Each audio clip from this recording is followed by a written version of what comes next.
Hi everyone and welcome to Scientific Advancement video number 4. This time I want to go back a little bit and show why Glison's map is far from being accurate, to say the least.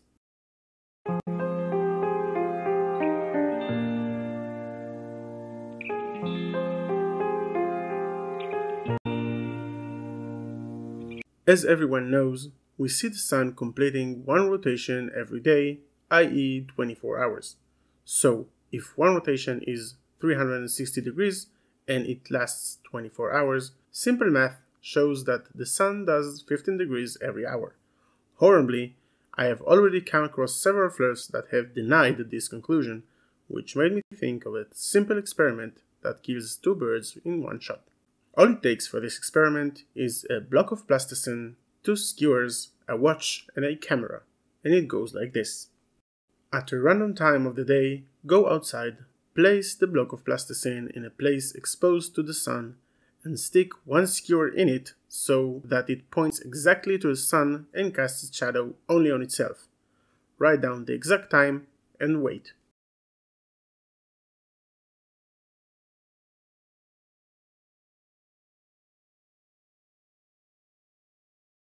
Exactly 1 hour later, return to it and stick the second skewer in the block of plasticine.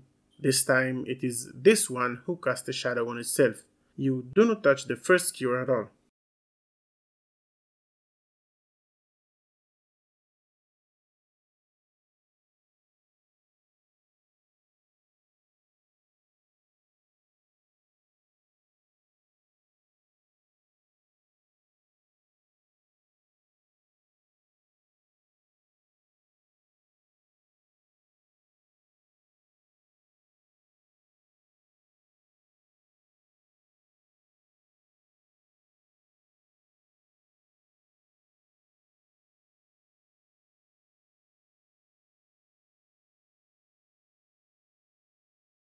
Just as 2 points define a straight line, two intersecting straight lines define a plane.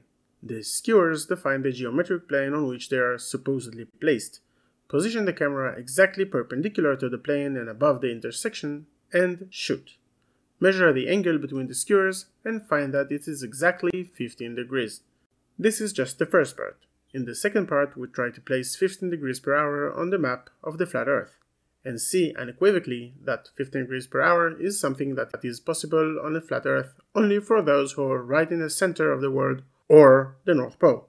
Just like what we see here, which represent what is supposed to be seen from my house in Israel on the equinox, any person who isn't on the North Pole will get a deviation that becomes more extreme as we move south. When south of the equator, and more radically south of the Tropic of Capricorn, the situation becomes really absurd. Therefore, if the Sun makes 15 degrees per hour for everyone anywhere on Earth, as clearly seen in this experiment, the Earth cannot be flat. It is that simple, and you do not even need mathematical knowledge to see it. All it takes is a block of plasticine, two skewers, and a camera. Before I wrap things up, I want to thank my patrons. If you find the content good and the cause worthy, link to my Patreon is in the description. Feel free to like and share, add a comment, and subscribe if you like to. I was, as always, rndthinker, and I'll see you in the next video.